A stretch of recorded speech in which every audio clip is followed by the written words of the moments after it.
Eso es lo terrible. Mire, cuando yo estaba ahí, yo empecé a gritar angustiada, por favor, sáquenme de aquí, miren, es que yo soy católica, yo no tengo por qué estar aquí. Cuando yo grito que soy católica de nuevo, de inmediato se escucha una voz, y es una voz dulce, todo lo llena de amor, todo lo llena de paz, y esa voz tan dulce me dice, bueno, muy bien, y si tú eres católica, dime los mandamientos de la ley de Dios. Uy, no, qué rajada. ¿Ustedes se imaginan el susto? Yo que es que sabía tantas cosas, no tenía ni idea. Yo sabía que los mandamientos eran 10, porque en mi época se daban clases de catecismo y algo por allá me quedaba. Y empecé a hacer cuenta rápido. ¿Yo cuántos me sé? No, yo me sé el primero. Mi mamá hablaba siempre del mandamiento del amor y me sé el quinto y dije, no, ¿qué hago? Y como yo estaba acostumbrada a echar carreta, perdónenme en el término, siempre hablaba de lo que sabía. Me preguntaban algo y siempre exageraba y aumentaba y hablaba tanto y echaba tanta carreta de lo que sabía que la gente no se daba cuenta de lo que no sabía, y tan ilusa de mí pensé que iba a hacer lo mismo allá. Y dije, aquí al fin me sirvió para algo tanta carreta mi mamá con el primer mandamiento. Y dije, poniendo tono de autosuficiente, de que me la sabía el tema. El primero, amar a Dios sobre todas las cosas y al prójimo como a sí mismo. Y me dicen, muy bien, ¿y tú no has amado? Yo grité, yo sí. Cuando me dijeron no, mire, con el solo no se me cayeron todas las máscaras de santa, se me cayeron todos los esquemas de falsedad que habían en mí, quedé al desnudo. Mi alma se veía por completo, todo. Yo me di cuenta que me conocían hasta lo más profundo de mis pensamientos. Y me dicen, no, tú no has amado a tu Señor sobre todas las cosas, y muchísimo menos a tu prójimo como a ti misma, porque tú hiciste un Dios que acomodaste a tu vida y solo te acordabas de Él en momentos de necesidad, de sufrimiento. Cuando tenías necesidades económicas, ahí sí doblabas rodilla y te postrabas y pedías, Señor, dame dinero, yo te prometo que voy a una novena, yo te prometo que voy al grupo de oración, y promesas, y ni siquiera eso cumplías. Y todo lo, Señor, te lo daba en bendición, y nada te pedía a cambio, nada, pero tú diste tu palabra y tenías que cumplirla, porque fuiste tú quien ofreciste. Y me empieza a decir, es que tú tenías un Dios, y ese Dios era el dinero. Cuando a mí me dicen Dios dinero, yo grité, pero ¿cuál dinero? Si yo allá en la tierra dejé muchas culebras. Si habíamos tenido dinero, pero estábamos llenos de deudas, una quiebra impresionante, pues hasta ahí hablé, ya no había nada más que hablar. En ese momento mi vida pasa sobre los 10 mandamientos. ¿Saben qué les cuento? No pasé ni medio. Primer mandamiento, amar a Dios con todo mi corazón, con todas las fuerzas de mi alma y de mi espíritu, por encima de todas las cosas. ¿Saben qué? Nunca fue así. Fue tan doloroso cuando me dicen, tú no amaste a tu Señor. Jamás le dice, Señor, yo te amo a pesar de mis sufrimientos, a pesar de mis necesidades, yo te bendigo, Señor, porque todo lo que me pasa, yo sé que tú eres un papá que siempre quiere lo mejor para mí. Y todo lo que me pasa es tu pedagogía, Señor, porque tú no estás viendo para acá, sino para allá, Señor.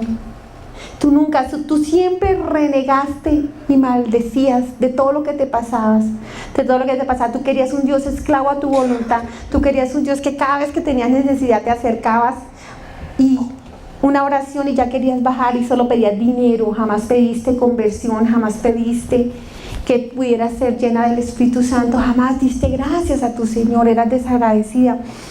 Tenías el día, la luz del día, un día nuevo en tu vida, gracias y misericordia al Señor. No programabas el tiempo y no tenías ni siquiera 5 minutos de tiempo para interiorizarte y hablar con tu Señor.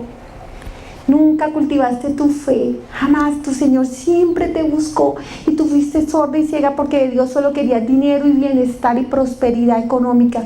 Solo exigías bendiciones, no te interesaba ni cruz ni pedagogía del Señor. Siempre renunciaste a la cruz, siempre, y renegaste de ella todo el tiempo maldiciendo. Qué pecado espantoso, estar renegando y maldiciendo lo que nos pasa. Todo es en bendición, todo es en bendición. Mire, en el libro de la vida voy a mezclar un poquito.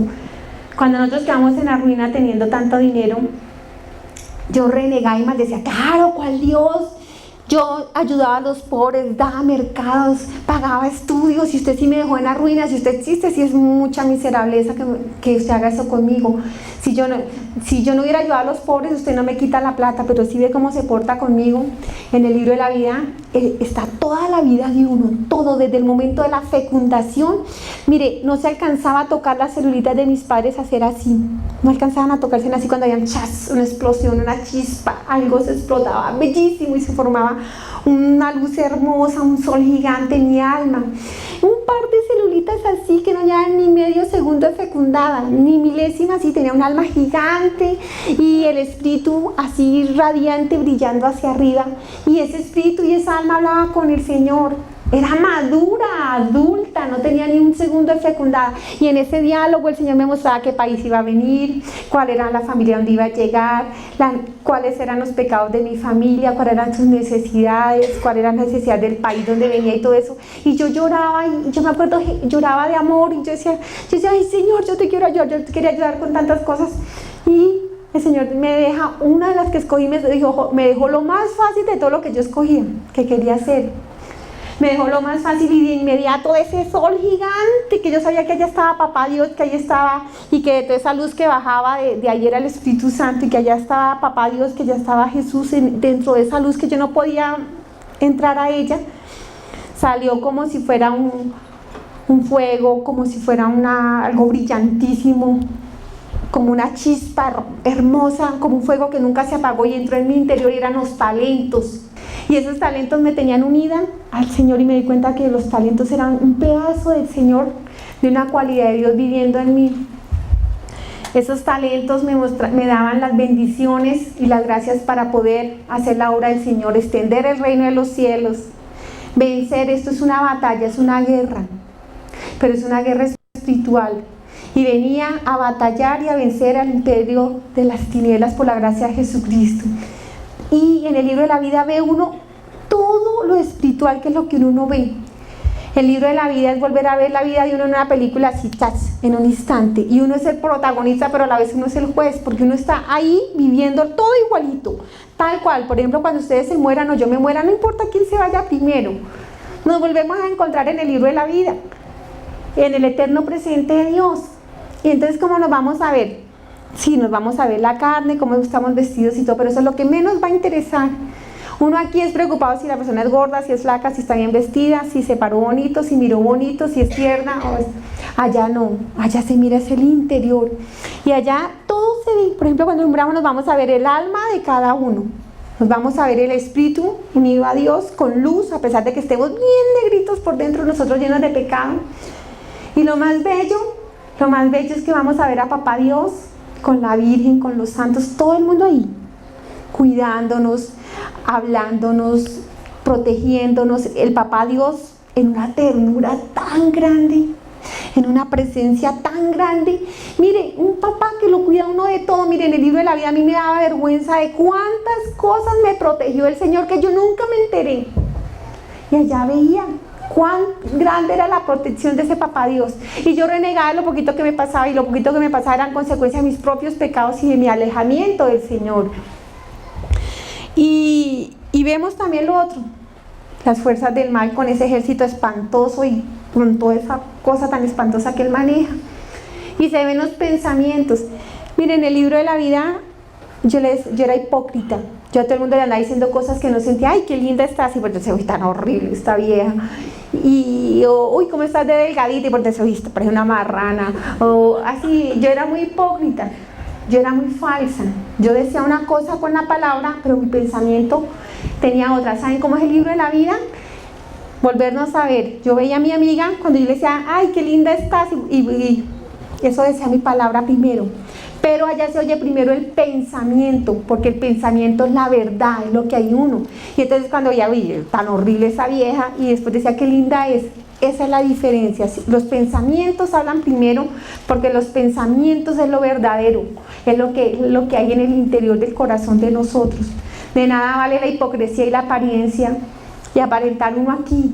Allá todo queda a la luz, es bello. La diferencia es que uno aquí anda con el dedo señalando a los demás. Uno aquí se cree Dios y dice, este es una porquería, este es un ladrón, este es un no sé qué, y anda señalando con el dedo. ¿Cómo es de terrible andar señalando con ese dedo? Así.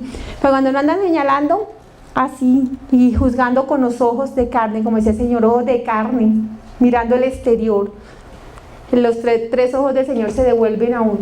Uno aquí dice, uy, no, miren ese pecado. Si nos viéramos aquí, alguien viera los pecados de todos nosotros, ay, pero ¿quién la ve? No, ¿quién lo ve? Mírelo, no sé qué. No, allá tiene uno tanta vergüenza y tanto dolor con el Señor de sus pecados, que uno no levanta los ojos a ver cuál es el pecado de la persona de al lado. Porque a pesar de que es en comunidad, es absolutamente individual y uno se siente dolido y avergonzado de sus pecados. Eso es en el libro de la vida. Y ¿por qué vine a hablar del libro de la vida? Porque yo renegaba y maldecía de Dios porque había quedado en la ruina. En el libro de la vida el Señor me mostraba por qué nos había quitado el Dios dinero, la idolatría del dinero. Es que a nosotros nos dicen ídolos, muchas veces nos acusan de idolatras por la imagen. No, idolatría que condena es tener a alguien por encima del Señor. Y saben que yo tuve por encima del Señor siempre el Dios dinero. Era un deseo desde chiquita. Yo era muy pobre y ese deseo de tener dinero para ser feliz y dinero, tan es así el deseo del dinero que yo amaba a mi esposo, pero los millones que tenía hicieron la diferencia. Yo decía, no, si yo me caso con estos que me están pretendiendo, con estos pobres, y voy a aguantar hambre toda la vida. No, ni por chira, yo salgo de pobre como sea. Era un deseo impresionante de ser millonaria, de tener dinero. Y me casé con un hombre con muchísimo dinero, pero jamás me habían humillado tanto y había sufrido tanto como en mi vida de rica, como en mi vida de pobre. En mi vida de pobre me respetaban. En esa vida sufrí terriblemente.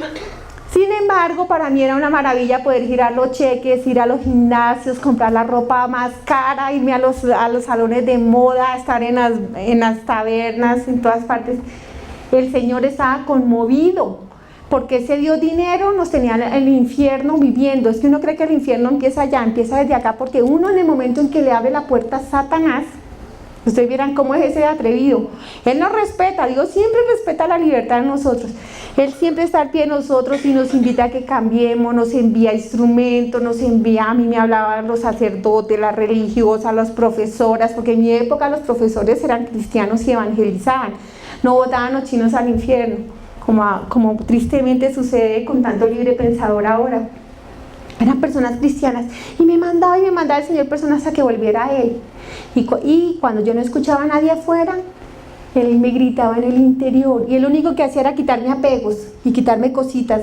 Lo que me alejaba de Él me iba quitando esos dioses. Y por eso con el Dios dinero, el Señor veía a mi esposo habitando en el abismo. ¿Por qué? Porque era tal el deseo del dinero que nosotros hacíamos lo que fuera por tener plata. Y mi esposo estaba esclavizado al licor, en la calle con sus amigos, andando en una vida totalmente bohemia. Y yo en los gimnasios, en los salones de belleza, solo hablando de belleza, estudiando, especializándome, hablando de moda y de apariencias. Y el Señor conmovido. Nuestros hijos solos, con papás electrónicos, buen televisor, buen computador, juegos de video. Y yo decía, como yo fui pobre y no tuve bicicleta, y yo fui pobre y no tuve muñecas finas, y yo era pobre y yo no estrenaba ropa, sino lo que dejaban mis hermanos. Y yo, si no voy a hacer así, mis hijos sí no van a hacer así, van a tener ropa fina, van a tener ropa de moda, van a tener todo lo necesario. Y yo decía, mis hijos sí jamás irán a pasar las necesidades que yo pasé.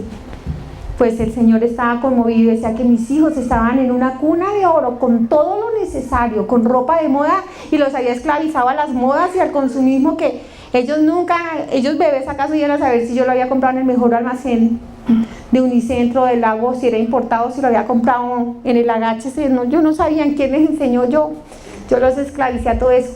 Y el Señor me decía que yo era muy pobre a nivel económico, pero era una niña muy rica y muy privilegiada porque tenía presencia de papá y presencia de mamá, que yo siempre tuve una mamá que me abrazó, una mamá que cuando tenía miedo me contestaba, cuando yo tenía dudas había quien me contestara. Y decíamos, si en algo se parece, una millonésima, mi amor, terrenalmente es el que tiene una mamá por su hijo capaz de dar su vida, de entregarse, de donarse, de sacrificarse ella. La mamá siempre se sacrifica, siempre desaparece por el bien de los hijos. Pero las mamás en el Señor, porque yo, no era que el Señor le dijo huérfanos a mis hijos, que conmovidos, el Señor estaba conmovido de lo que estaba pasando con mis hijos. Mis hijos tenían, el Señor me los mostraba con miedo. Y le preguntaban a la empleada y la empleada los aterrorizaba más. Viendo todas esas películas y todas esas cosas tan terribles que veían en la televisión y todos esos juegos de video que les metían tantas cosas y muy chiquitos no tenían quien los pastoreara. El Señor decía, tus hijos nunca eran los más pobres. ¿Y tú por qué nunca tuvieron una mamá que les abrazara, una mamá que les hiciera presencia? Tus hijos hubieran podido hablar desde bebés, habían dicho, mami, déjanos con pañales de tela, pero no te vayas de mi lado, que a ti te necesito y te cambio por todo el oro que me estás ofreciendo, mamá. Y decía el Señor, que mis hijos los maté chiquitos, porque mis hijos no pudieron nutrirse del amor que Dios les había dado. Una mamá y un papá tienen la capacidad de cuando abrazan, Dios aprovecha los brazos de uno para abrazar a nuestros hijos. Un hijo puede tener todo el terror del mundo o el dolor más terrible, cuando la mamá lo abraza se siente sanito y se siente tranquilito. Y entonces el Señor me decía, me reclamaba lo que hice con mis hijitos, y por eso, conmovido de que nosotros estábamos habitando en el mismo abismo con mi esposo, cada día más muertos, nos quitó el Dios dinero, idolatría del dinero. Todo lo que va por encima del Señor, y para nosotros, para mi esposo y para mí, siempre fue el dinero.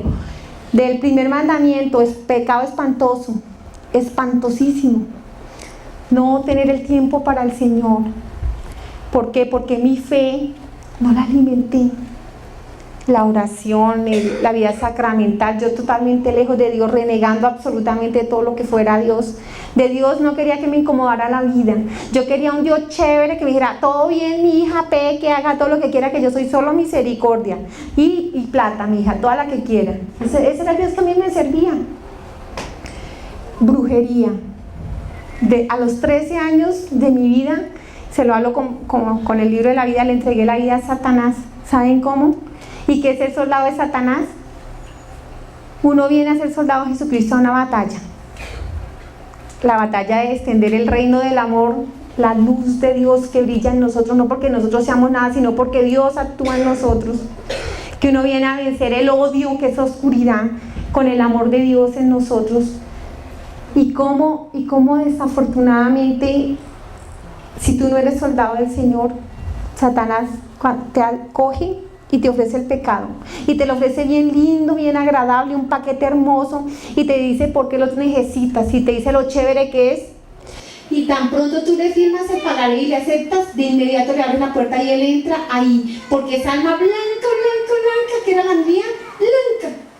Cuando pecaba era una manchita, cuando era pequeña.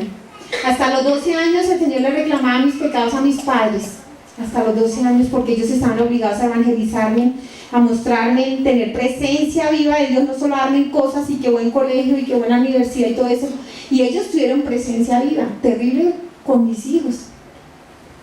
Presencia, y que ellos estaban obligados por amor a evangelizarme, darse cuenta que no era solo darle carrera al muchachito y profesión y enseñarle a trabajar, sino que ese hijo tenía una carne y una misión, y que ellos estaban llamados a pastorearnos y a guiarnos hacia el Señor y a ayudar a que esos talentos que Dios me había dado se desarrollaran como padres. Y mis padres eran muy católicos.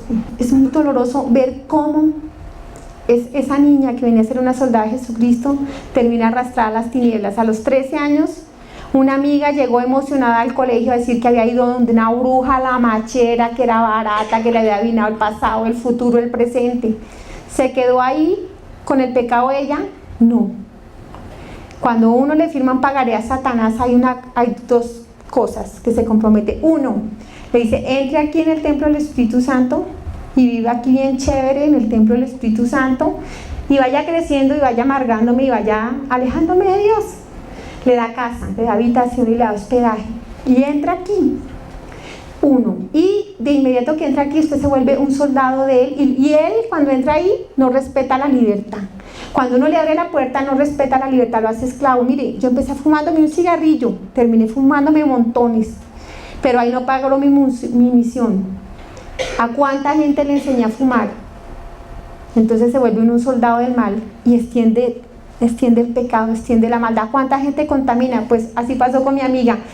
Todas las niñas resultamos allá, donde la divina, donde la hechicera. Ahí abrimos las puertas y rompimos todas las gracias que nos daba nuestra vida sacramental y nos empezamos a alejar de Dios.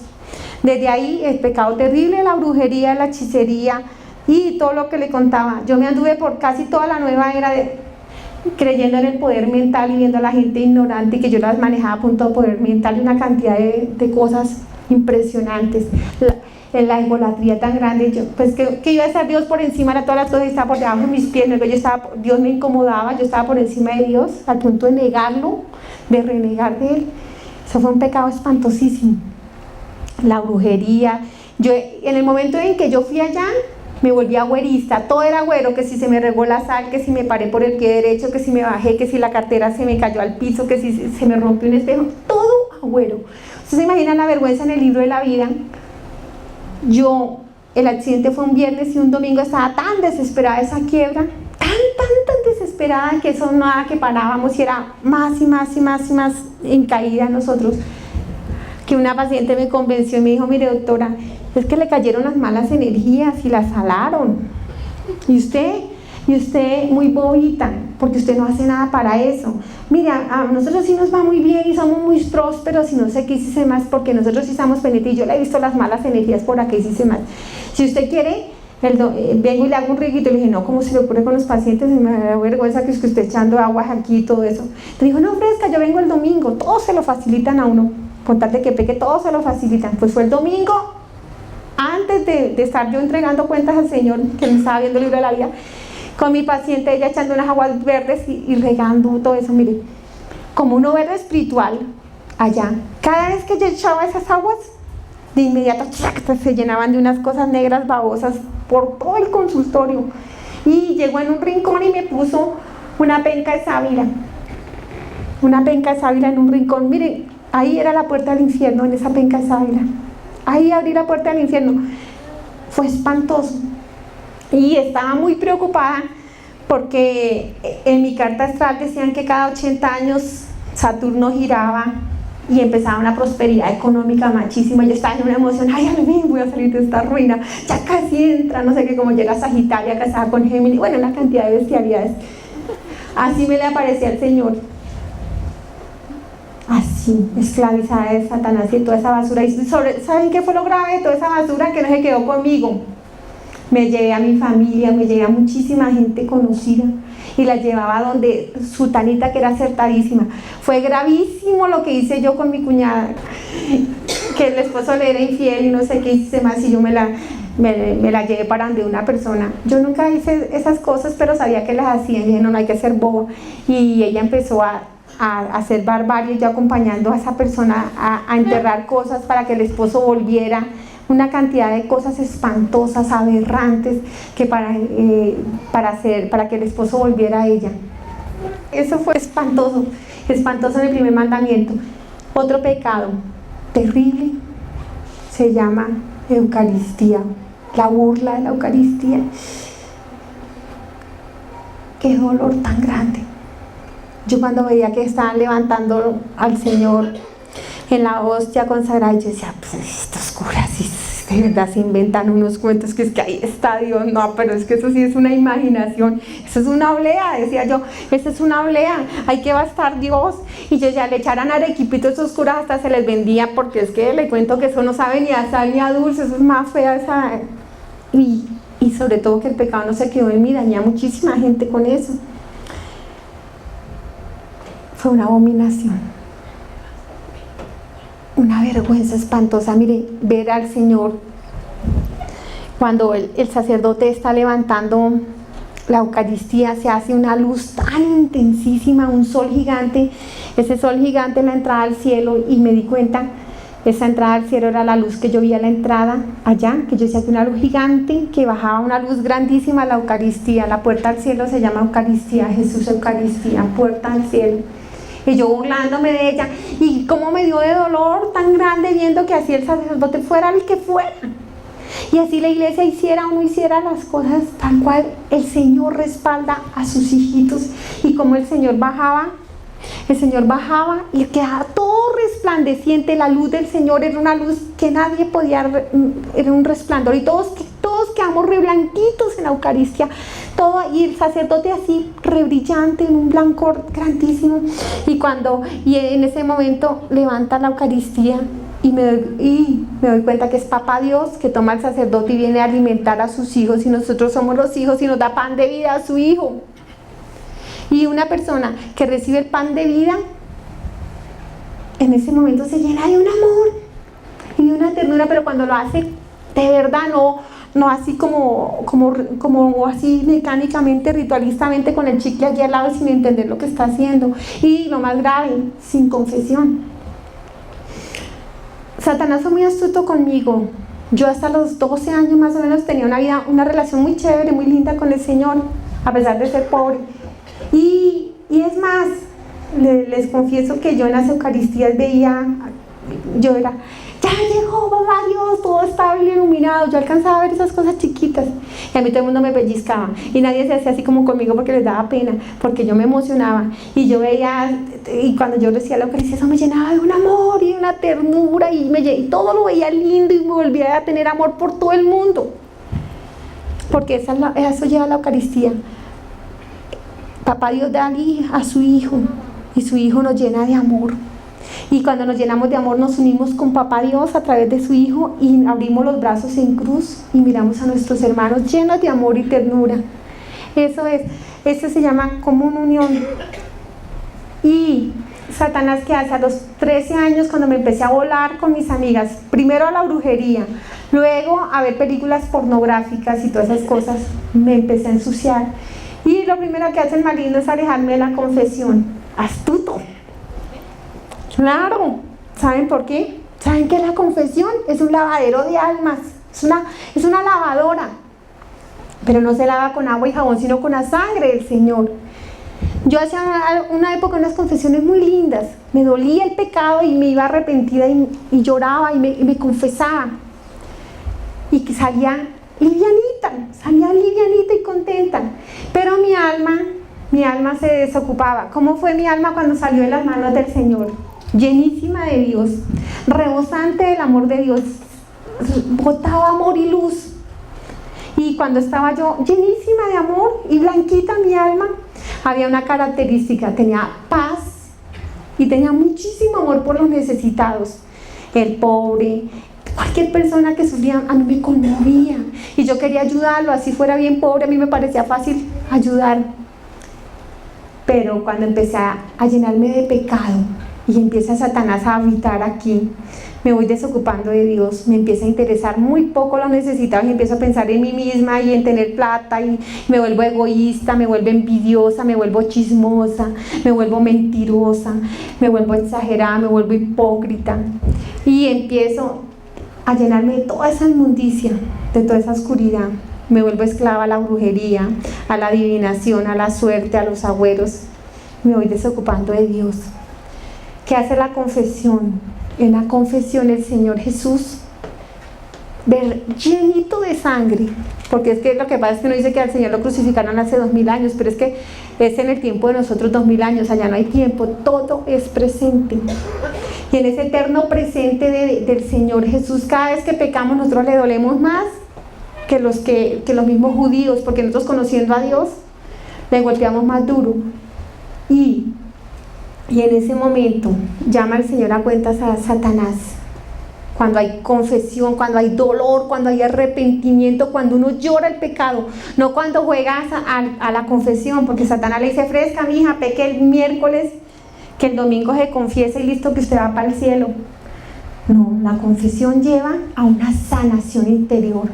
La confesión llena a que el Señor te va sanando y te va transformando y te va fortaleciendo.